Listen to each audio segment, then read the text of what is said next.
Bonjour à tous. Et salut. Bienvenue pour cette nouvelle vidéo un peu particulière. Vous remarquez que le dispositif n'est pas exactement le même que d'habitude. Vous remarquez que le piano est ouvert. Le piano est ouvert parce que c'est aujourd'hui le piano qui va parler. Et deux pianos dont on va parler. Olive, est-ce que je t'ai raconté? On fait comme si on savait pas de quoi on allait parler, ça peut être sympa. Allez, faisons ça. De quoi tu vas parler? Mais je t'ai pas raconté ce qui s'est passé? Non. J'ai fait un truc de fou. J'ai fait réviser mon piano. Oh non. J'ai fait réviser mon piano. Incroyable. Et c'est pour ça que ça m'a donné envie de faire une vidéo autour du rapport de Peterson au piano, à l'utilisation qu'il a pu en faire. J'ai fait réviser mon piano par un type assez extraordinaire, comme le sont, cela dit, tous les passionnés de mécanique, les gens qui connaissent vraiment la bête de l'intérieur. Je peux le nommer, il m'en a donné l'autorisation. Mathieu Penancier de Nord Accord, qui est venu et qui s'est donc occupé de réharmoniser mon piano. C'est beaucoup plus qu'un accord. Il l'a réharmonisé, rééquilibré. Il m'a expliqué qu'il y avait entre la touche et le marteau 17 points de réglage, et que ces 17 points de réglage, on dirait pas comme ça quand on voit un piano à queue, mais un piano à queue c'est de l'horlogerie en fait. Enfin c'est de la mécanique de très haute précision comme ça, et qui fait que j'ai l'impression de jouer sur un piano tout neuf, avec un son tout neuf. Et donc, ça m'a donné un peu l'occasion de réfléchir à tout ça. Ça m'a d'autant plus donné l'occasion de réfléchir à tout ça que j'ai posé quelques questions à Mathieu. Tiens, notamment une. Olive, si je te joue... tiens, je vais te faire entendre un truc, tu vas me dire si ça te fait penser à quelque chose. Si je te joue ça... Ouais, bien sûr. Ça, c'est Jean-Michel Jarre, 1990. Non, c'est pas à ça que je pensais. Je dirais plutôt Corcovado, l'intro de Corcovado de Tout Peterson. à fait. L'intro de Corcovado sur We Get Request, avec ce son-là, un peu étonnant, qui est produit exactement comme je le fais là. C'est-à-dire Peterson qui pose son accord, en l'occurrence ici un voicing de La mineur 6, le Fa dièse à la basse, Do, Mi, La. Il le joue sans le faire entendre. Il appuie sur la pédale du milieu. Tu vois à quoi ça sert la pédale du milieu? Pas bien. Bon, je t'explique ça dans 2 secondes. Il appuie sur la pédale du milieu et il frotte les cordes, et là-dessus, Ray Brown nous fait entendre.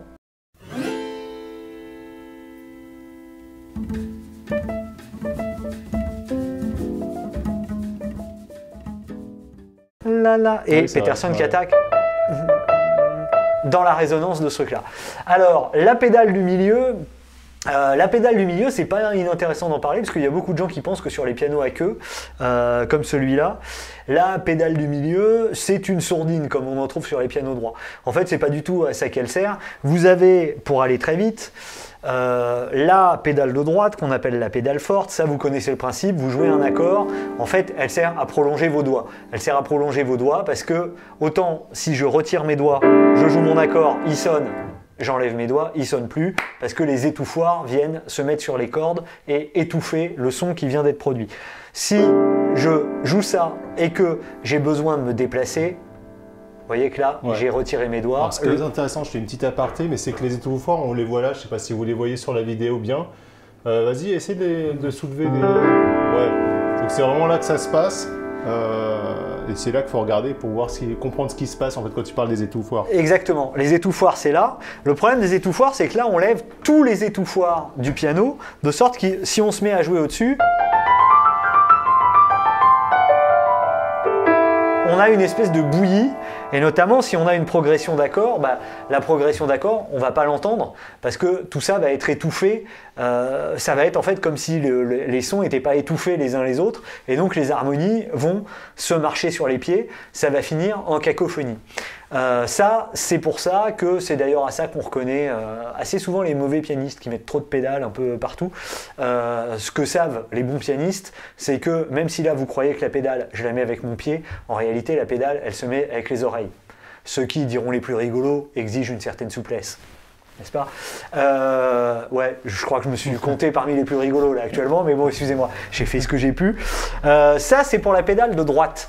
La pédale du milieu, eh ben, en fait, elle fonctionne un peu de la même manière, sauf qu'elle laisse les étouffoirs levés juste pour l'accord qui est traité. C'est pour ça que c'est ce que fait Peterson ici. Peterson, vous regardez, il enfonce son accord ici muet, il appuie sur la pédale du milieu, et là, il n'y a que les cordes.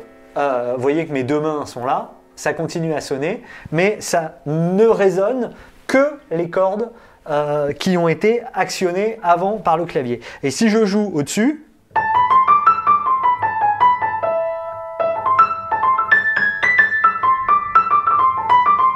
vous voyez que le son est nettement moins cacophonique. Cela dit, il se passe quelque chose, Olive, tu peux nous expliquer peut-être ce qui se passe? On a quand même certaines notes qui résonnent, Voilà, alors pourquoi? Par sympathie, et parce que... Alors pourquoi exactement physiquement, ça je ne saurais pas dire. Ouais. Mais parce qu'on a des fréquences qui sont communes, certainement, des fréquences de résonance. Et donc c'est ce qui se passe ici, quand Peterson fait ça. Alors là, il le fait juste sur notre accord, hein, quand il est dans Corcovado.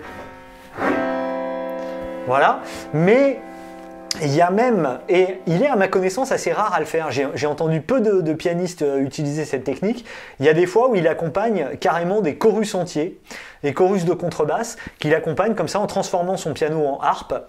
Il le fait exactement comme il vient de le faire là, il joue ses voicings sur le clavier et puis il frotte ses cordes à l'intérieur de façon à faire entendre les harmonies de l'accord sur lesquelles improvise le contrebassiste. En l'occurrence c'est Sam Jones, il le fait sur 2 morceaux de Blues Etudes. On les écoute, on s'écoute Shelley's World.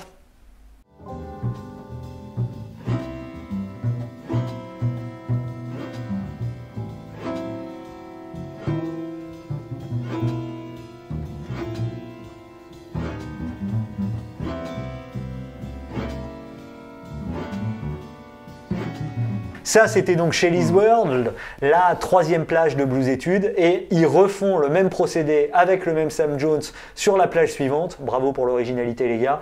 The Shadow of Your Smile. À la fin de The Shadow of Your Smile, il y a également un chorus de contrebasse. On l'écoute.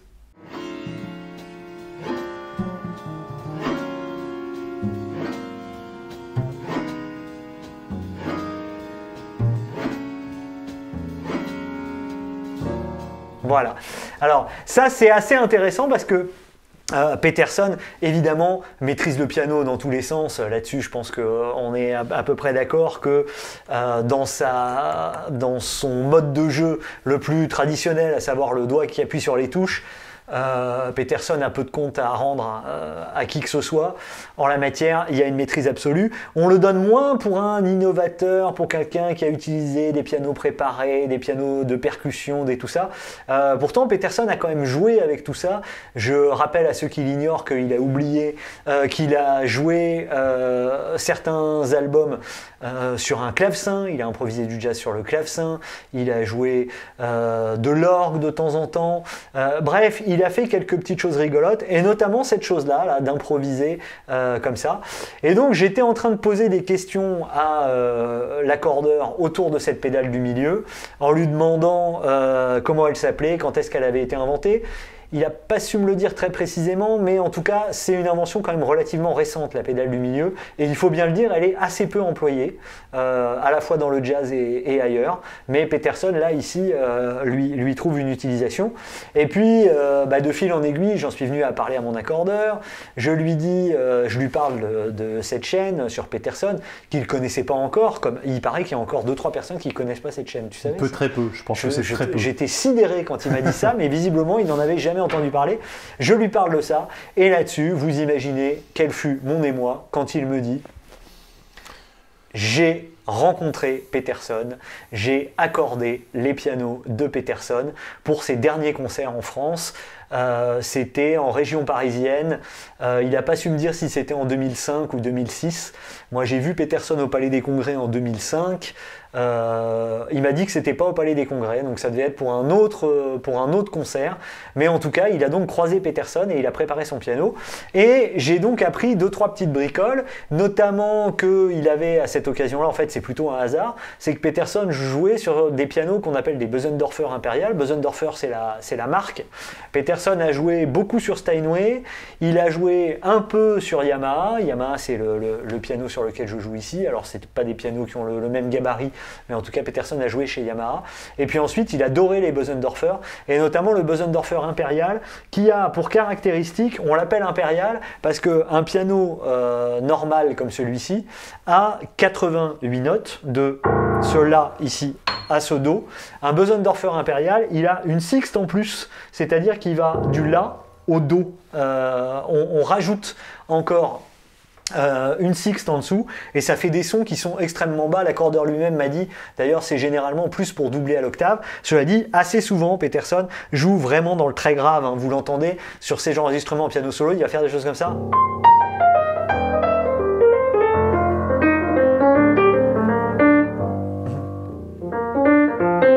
Bon, et ben, il va même plus bas que ce si bémol. Là, le si bémol, on est plus bas que la contrebasse, hein. On est vraiment très bas. Et grâce au Bösendorfer Impérial, piano qu'exigeait Peterson à la fin de sa carrière, on peut aller encore beaucoup plus bas que ça. Et j'ai appris quelque chose que j'ignorais, c'est que sur ces Bösendorfer Impérial, les pianistes sont tellement troublés par le fait qu'on leur rajoute une sixte en plus dans le grave, que ces touches-là ne sont pas des touches blanches, même les touches de la gamme de Do ne sont pas des touches blanches, c'est des touches noires, de façon à ce que les repères visuels ne soient pas chamboulés, hein, que quand ils cherchent une note, ils ne soient pas chamboulés, parce que, alors moi je me rends pas bien compte, mais il paraît que c'est hyper troublant.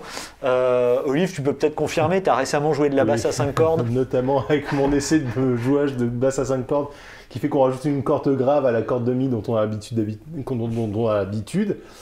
Et effectivement, ça décale vraiment les repères. Il faut vraiment travailler, s'habituer à ça.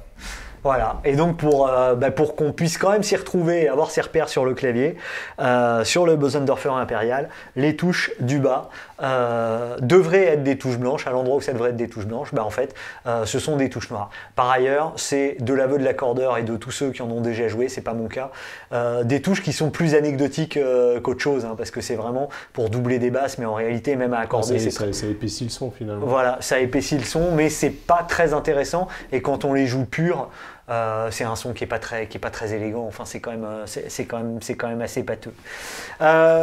Écoutez, voilà ce qu'on voulait vous dire, et puis aussi que Peterson a adoré le piano au point qu'il a baptisé un de ses albums en solo My Favorite Instrument. Je pense qu'il lui a rendu un hommage, et que Peterson s'écrit avec le P majuscule, qui donne envie de mettre un P majuscule à piano. Voilà à peu près ce qu'on voulait vous dire pour cette vidéo un peu particulière, mais je trouvais que c'était pas totalement inutile de consacrer quand même une vidéo à la place du piano dans la vie de Peterson. Et puis, en hommage à ce qu'on vous a dit aujourd'hui, peut-être qu'on peut se quitter en essayant nous aussi de transformer le piano en harpe. On fait ça avec quoi? On fait ça avec Beautiful Love? Allez, un petit Beautiful Love. Allez, Beautiful Love, que j'accompagne à la harpe, et c'est donc, une fois n'est pas coutume, Olive qui va à la contrebasse nous exposer le thème. C'est parti, merci beaucoup, à bientôt.